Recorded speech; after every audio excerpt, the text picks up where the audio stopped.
So what are some of the common questions that we usually get? And I'm happy to answer any of them. Yeah.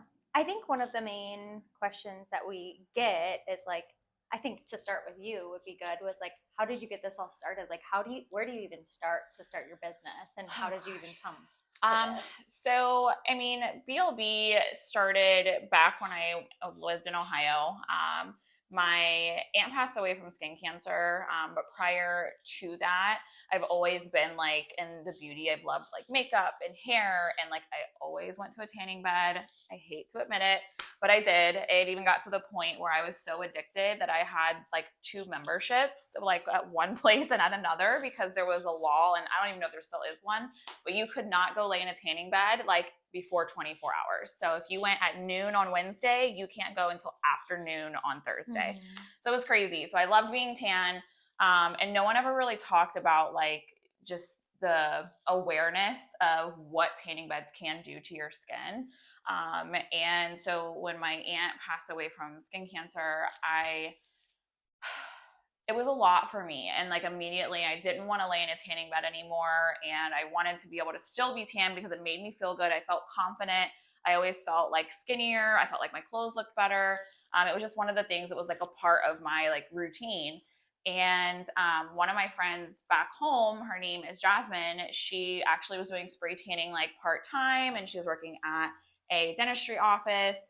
And I just kind of like reached out to her, was like, I'm interested in learning about like spray tanning. Can you tell me more? Like, what are these products that we're putting on the body? Like, how does it work? And I feel like immediately once we started like talking about it, I was interested. So I went and did a training with her, and learned a lot just about like the Fitzpatrick scale and understanding different like skin types. And so I took that home with me, got educated, and then started like spray tanning my friends and family. And I was doing it as like a part-time like side hustle while I worked full-time at corporate. I've been in customer service since I was 15, and it just really started to become a passion of mine. And so I went full-time with it. And as soon as I decided to go full-time with it, COVID happened. And yeah, so that was scary. And I moved to Florida. I got into a relationship, ended up moving to Florida during COVID and relocating, now doing something brand new that I do love, but I'm still like learning about. Mm-hmm. Moving to a new state, a new city, don't know anyone.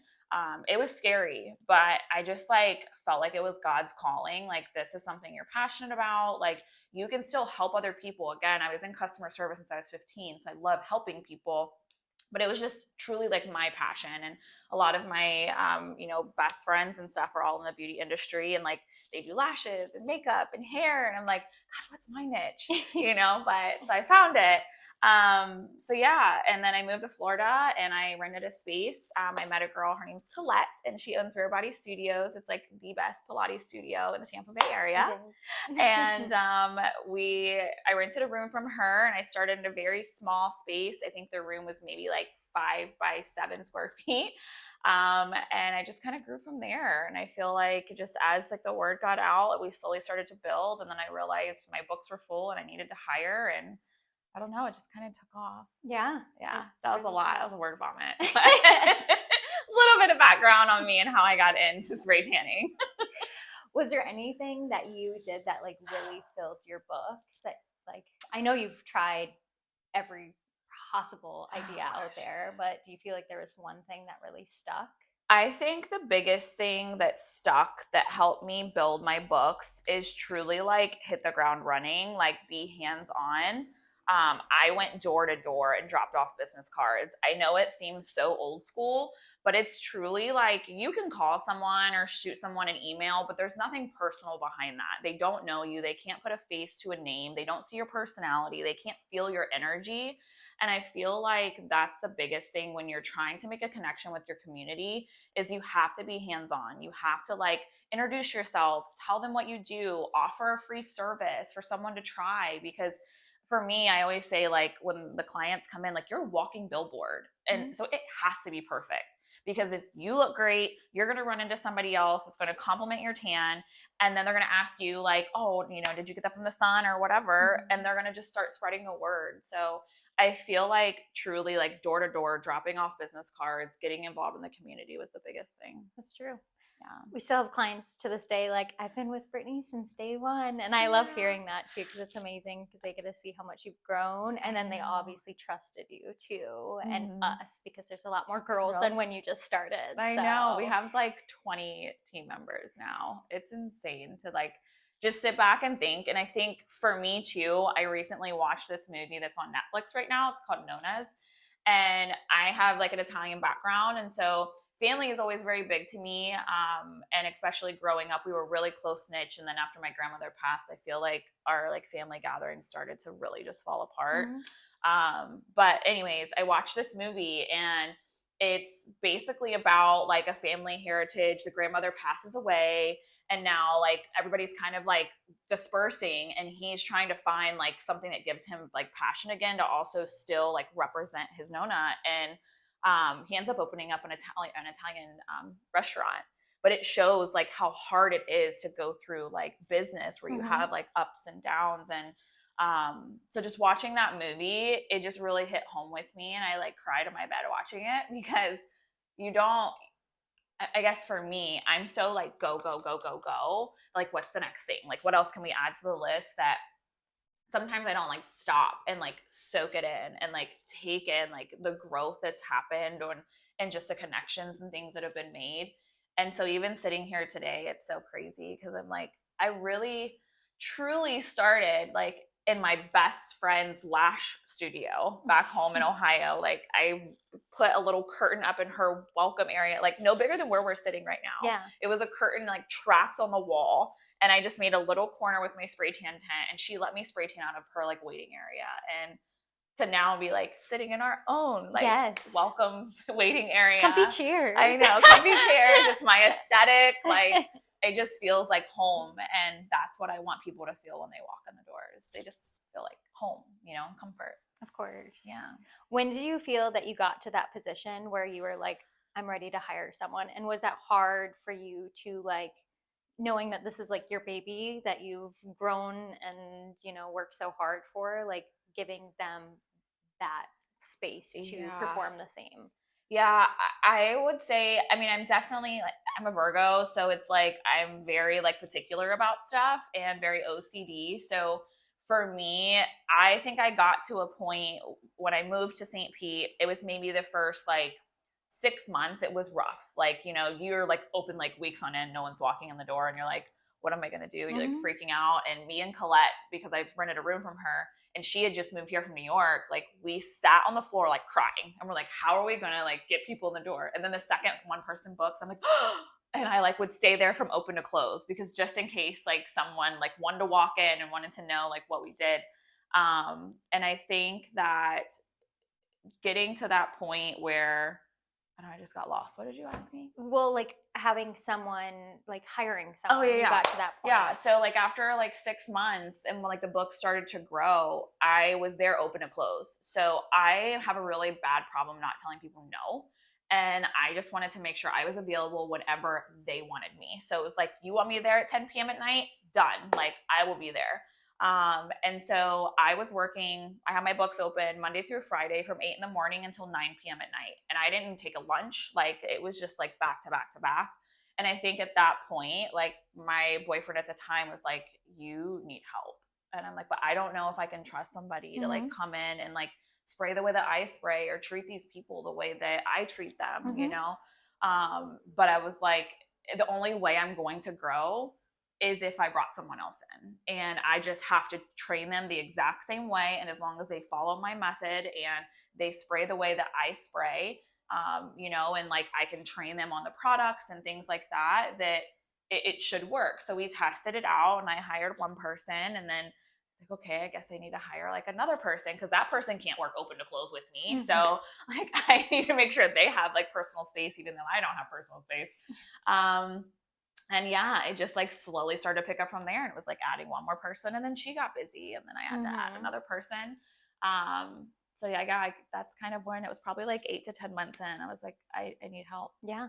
which is amazing. I know, that is huge to even say. Well, it's good that you were able to like give up that control too, Yeah. especially, you know, this is a lot, and then teaching someone and trusting them too is a big thing. Yeah, it's a huge thing. And, you know, I've been through things in life, and we all have been through things in life where like you put trust in someone and then they disappoint, and then you're like closed up like a clamshell and you're like, forget it. I'm not trusting anybody ever again.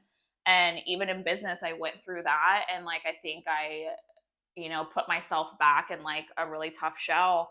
And it opened my eyes too that like not everybody's going to treat your business the way that you treat it.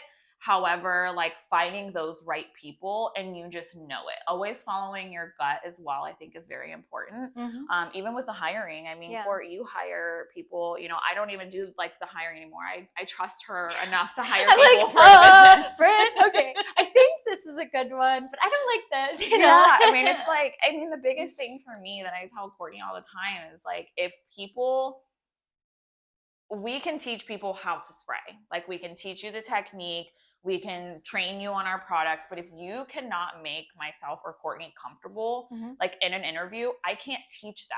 Like, that is just a personality trait. That's something that you just have. It's your aura. And if you're not going to make us comfortable, you're for sure not going to make a naked person comfortable while you're standing there and it's the first time that you're meeting them. So I think a lot of people forget that too, is it's a very vulnerable space. And that's also like one thing that I like really embody with my clients is I want 100% want to make sure that they feel comfortable. 100%. Because I've been in that spot before where you're like undressing in front of someone and you're like, I don't even know who you are. Yeah. Hey. Hi, nice to meet you. So I don't know, but yeah, I feel like that's kind of where it just started to grow and earning that trust. And you know, I knew at one point that once I was like pulling my hair out and the team is growing and we're at like 15 team members at this point and everybody's blowing my phone up and I would come in and they're like, you are stressed. Don't talk to Brittaney. And I'm like, I'm trying to like spread myself like an octopus and I can't.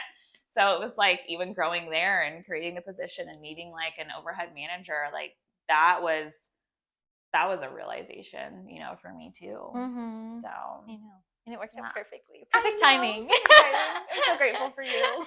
I'm grateful for you too. Well, yeah, that's important too. And like, do you feel like a lot of people found you from like the walking billboard, like clients, or more so word of mouth? Or did you do any like certain marketing tactics back then? I would say most of it was probably word of mouth. And then social media presence is very like important. And so one of my things I always say, like walking around the salon, like anything is content. I don't care if you're cleaning down your gun. I don't care if you're sweeping the floor, like show that we're sanitizing the chairs, like anything is content.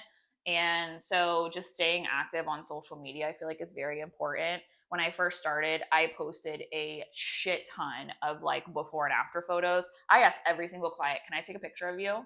And it wasn't like full body photo, but it's just like a tan line photo. Or if they were going nude, I would just get like a leg and like nothing else, or just like their back and nothing else. Because people want to see like, okay, this is what they look like before. This is what a spray tan does to them afterwards. And so those were so important.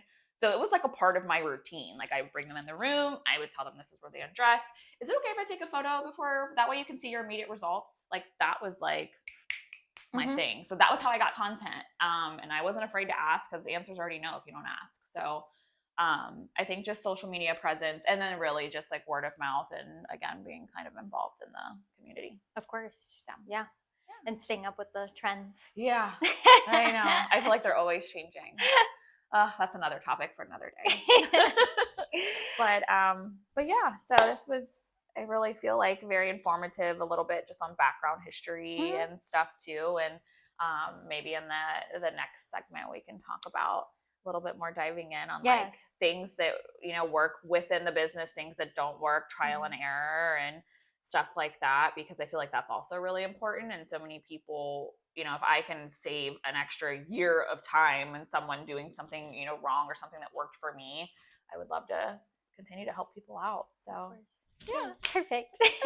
Thanks for tuning in. Yeah, thanks for tuning in, guys. We appreciate it. We're going to do these more often and probably do like a post once a week on Mondays. I think Mondays will be a great day to just start the week off and just like really get you pumped up, feeling positive, answering any questions. So throughout the week, if you come across something, especially if you're like in the spray tanning world or even the beauty industry, or just in general, you have questions, drop them in the comments so that way we can review those and then I can answer them on the next video, and Court can help me too. Yes, of course.